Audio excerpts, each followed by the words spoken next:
আজ আপনাদের সাথে শেয়ার করব সন্ধেবেলার জন্য পারফেক্ট আর স্পেশাল পনির পাকোড়া বা পনির চপের রেসিপি। সবার জন্য অনেক শুভকামনা নিয়ে রান্নাটি শুরু করছি। পলিশ রান্নাঘরে সবাইকে অভিনন্দন। আমি এখানে 200 গ্রাম পনির নিয়েছি। পনিরগুলোকে এরকম একটু মোটা করে স্লাইস করে কেটে নিয়েছি।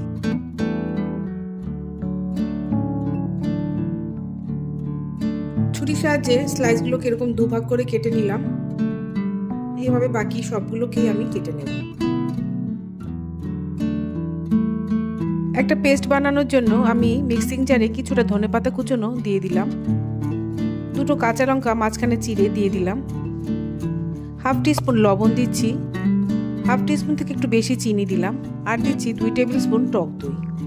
আপনারা চেষ্টা করবেন টক দইটাকে একটু জল ঝরিয়ে নেওয়ার জন্য।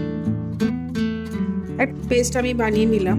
দেখুন এরকম পেস্টটা হয়েছে। এবারে আমি একটা করে পনিরের পিস নিচ্ছি আর মাঝখানে চামচের সাহায্যে পেস্টটা এরকমভাবে লাগিয়ে দিচ্ছি।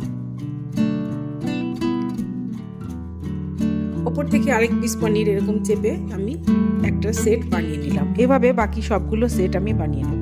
এভাবে সবগুলো পনির আমি ভাজার জন্য তৈরি করে নিয়েছি। এভাবে তৈরি করার পরে আপনারা 2-3 দিনের জন্য এয়ারটাইট কন্টেনারে করে নর্মাল ফ্রিজে রেখে দিতে পারেন। পরে যে কোনো সময় আপনারা ভেজে খেতে পারবেন। আমার এই সহজ আর মজাদার রেসিপি যদি আপনাদের ভালো লাগে অবশ্যই চ্যানেলটিকে সাবস্ক্রাইব করে আমার সাথে থাকবেন। ওপর থেকে আমি একটু একটু চামচের সাহায্যে পেস্ট লাগিয়ে দিচ্ছি। এতে পনিরটা খেতে খুবই ভালো লাগবে। গরম গরম এই পনির পাকোড়া খেতে দুর্দান্ত লাগে। আশা করছি আপনাদেরও রেসিপিটি খুবই ভালো লাগবে।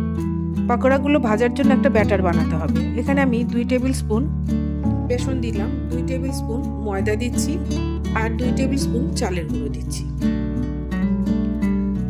দিচ্ছি হাফ টিস্পুন লবণ, হাফ টিস্পুন লঙ্কার গুঁড়ো দিলাম, হাফ টিস্পুন হলুদ গুঁড়ো দিলাম আর সামান্য একটু চিনি দিয়ে দিলাম।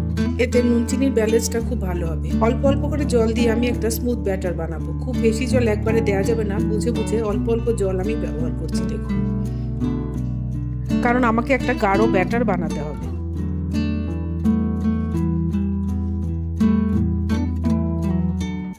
আর জল আমি ব্যবহার করছি না। খুব ভালোভাবে এটাকে চামচের সাহায্যে এভাবে বিট করে নিচ্ছি। নুন চিনিটা গললে এরকম একটা থিকনেসের ব্যাটার তৈরি হবে। দেখুন চামচের গায়ে এরকম ভাবে ব্যাটারটা লেগে থাকবে। এরকম থিকনেসের ব্যাটারটা বানাতে হবে।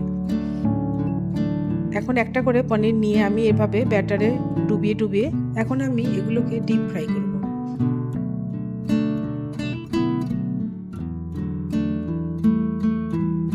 একটু বেশি করে তেল আমি গরম করে নিয়েছি। এই ব্যাটারটা একটু ফেলে আমি দেখে নিলাম তেলটা পারফেক্ট গরম হয়েছে কিনা। চামচের সাহায্যে এখন আমি পনিরগুলোকে ব্যাটারে ডুবিয়ে ডুবিয়ে এরকম ভাবে ছাড়ছি। একসাথে অনেকগুলো দেব না, একটু একটু ফাঁকা ফাঁকা করে দিলে চারদিকটা ভালো কুক হবে, ফ্রাইটা খুব ভালো কুরকুরে হবে, খেতে খুবই টেস্ট হবে। মিডিয়াম টু লো ফ্লেমে 4-5 মিনিট ধরে এইভাবে উল্টে পাল্টে আমি ভালো করে ভেজে নেব। চালের গুঁড়োটা আপনারা অবশ্যই দেওয়ার চেষ্টা করবেন, তাহলে ভাজাটা খুবই ক্রিস্পি হয়, খেতে খুবই ভালো হয়।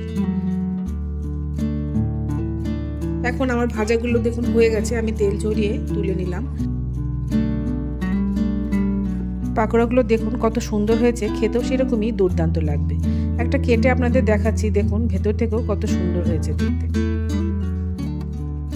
রেসিপিটি ভালো লাগলে চ্যানেলটিকে অবশ্যই সাবস্ক্রাইব করতে ভুলে যাবেন না। একটা কমেন্ট করে জানাবেন রেসিপিটি কেমন লাগলো। সাথে থাকার জন্য সবাইকে অসংখ্য ধন্যবাদ।